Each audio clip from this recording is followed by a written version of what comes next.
Guns will be taken. No one will be able to be armed. We will take all weapons. The police and National Guard going street by street, entering open houses with guns drawn. Instructions to disarm anyone inside. For anyone who has studied history, it's very clear. Tyrants do not want armed slaves. Slaves are disarmed. As the bumper sticker reads, politicians love disarmed peasants. The first gun control laws in this country were against newly emancipated freed slaves at the end of the Civil War. Tyrants do not want armed slaves. Today, I'm talking about the Bureau of Alcohol, Tobacco, Firearms, and Explosives announcing to Texas, New Mexico, Arizona, and California, outside of law, with no law, that when a gun dealer sells 2 or more rifles to someone, they've got to file a suspicious activities report with the ATF. Now remember, when you get those guns, there's an instant check done with the FBI where your background check is run, and on the form, what you're buying and what you're doing is all filled out.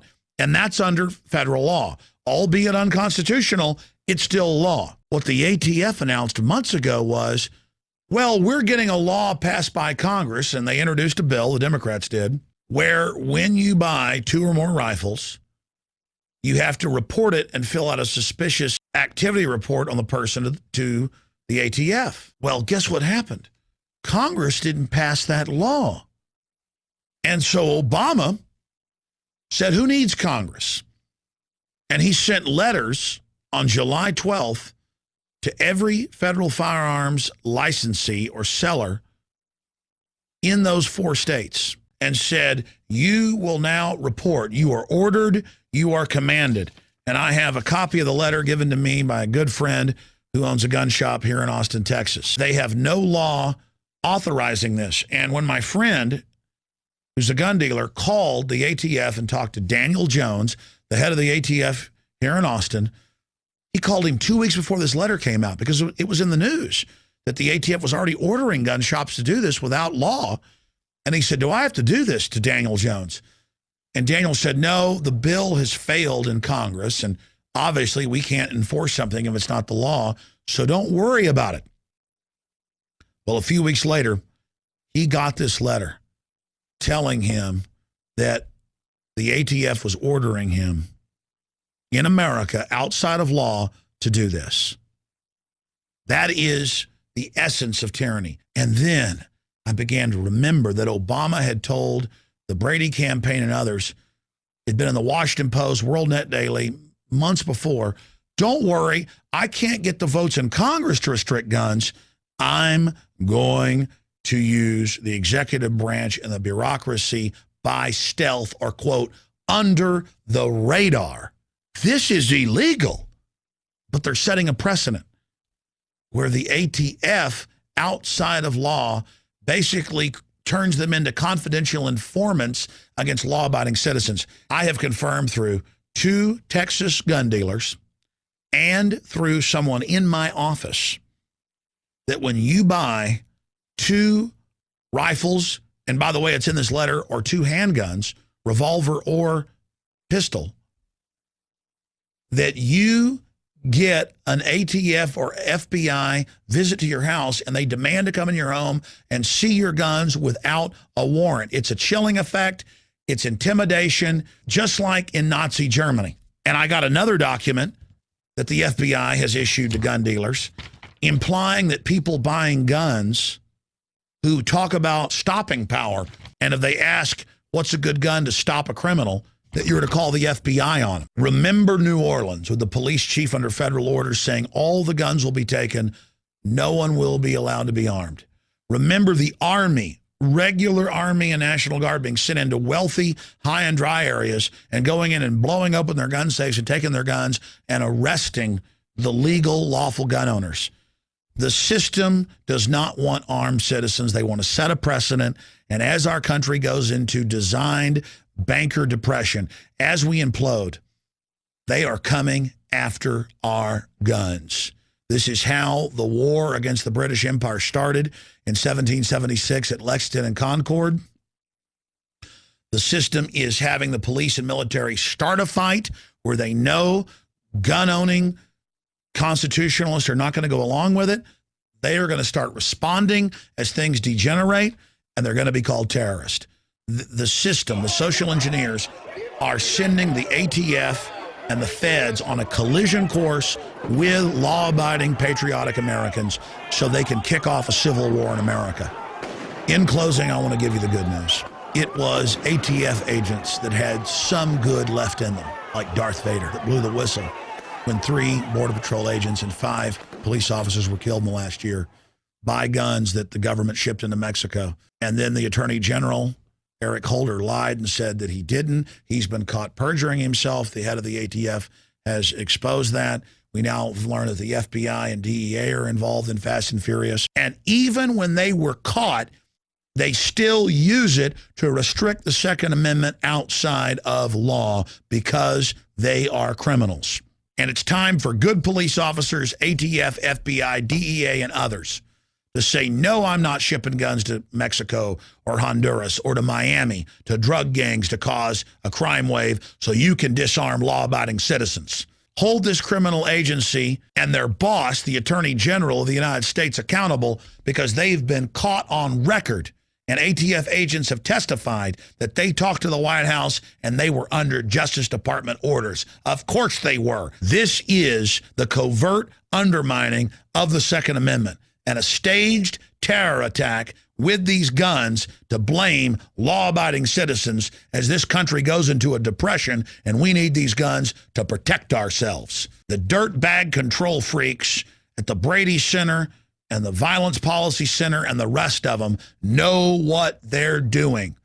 They're in the business of bringing America to its knees and disarming the American people so we can live under a tyranny. And even when they're caught, they're so arrogant and so full of chutzpah and bravado that they come out and use what they've publicly staged outside of law to order the gun shops to do this, and then they go to the people that have bought the guns homes and harass them without warrants.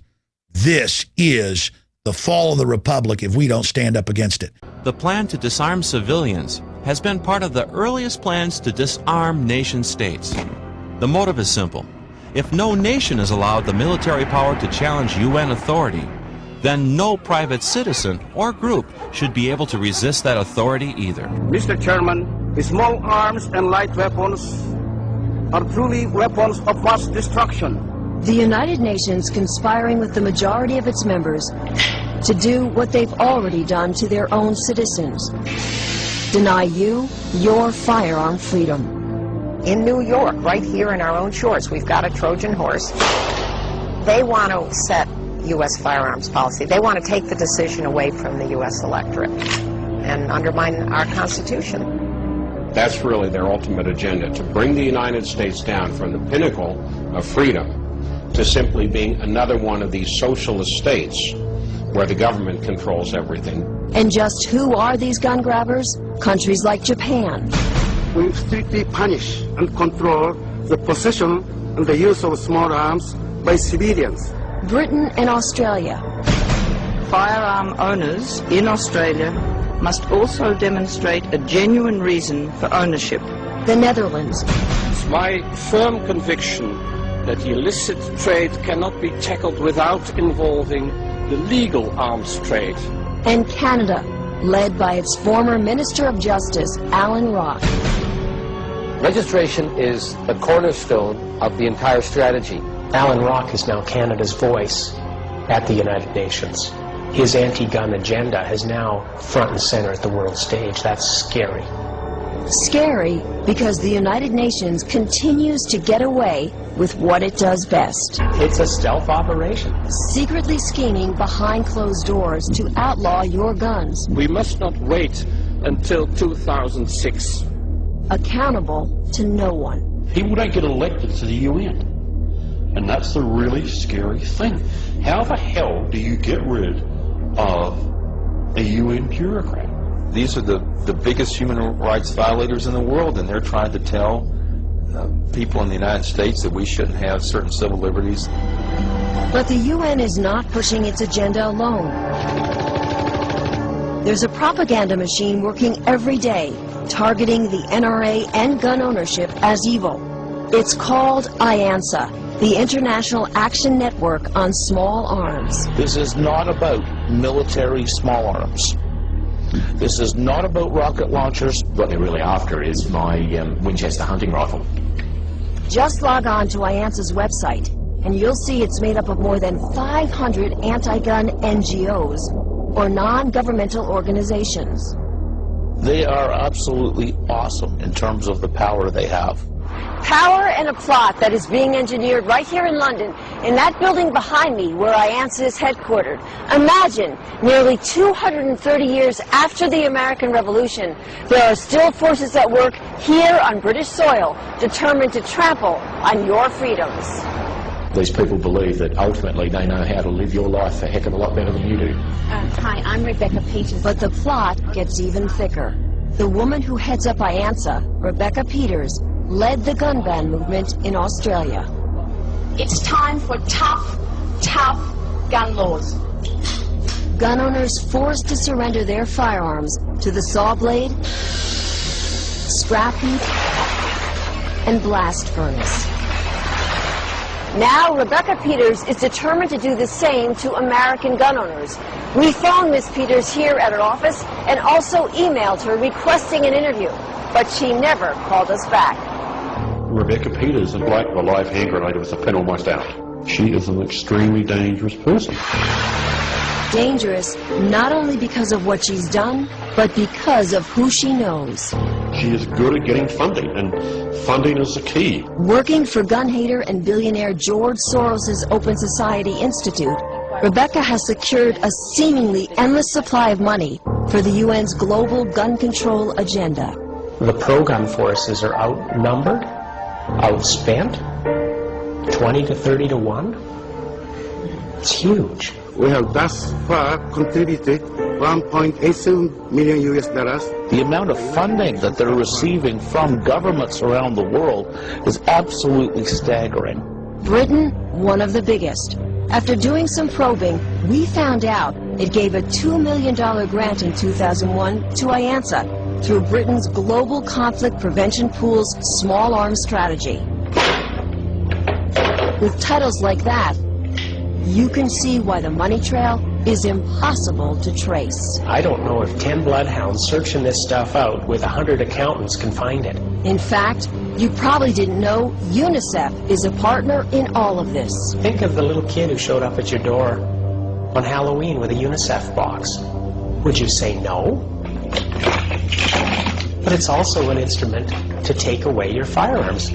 So the U.S. taxpayers get to pay for a lot of this trash that comes out of the UN to ban what really is a human right. But UN supporters like Amnesty International don't see it that way. The U.S. citizens do not have a blanket right to use these weapons as they feel fit. They think gun owners are primitives who have to be brought into the modern world. And attorney Mark Benenson should know. He was the former chairman for the American branch of Amnesty International. His cousin founded the organization in England in 1961. I recall how horrified they were when they found out that I was a life member of the National Rifle Association. The Brits were paralyzed with dismay, and they didn't know what to do about it. But Mark insists that what they're doing now is not the answer to a safer world. Not at all. I think it will be a safer world for tyrannical governments, and a safer world for the criminals who don't give up their firearms. It certainly will not be a safer world for ordinary people. England and Australia have already proven that. Their gun bans have backfired, crime skyrocketed, and innocent victims left defenseless. Yeah, the government's banned private ownership. It hasn't stopped the criminals, no way. Not in any shape or form. There's a crock, it's made no difference whatsoever. I mean, the people in the street, they're going to get their guns anyway. No problem. Facts that don't matter, because many countries are already enforcing the UN's agenda.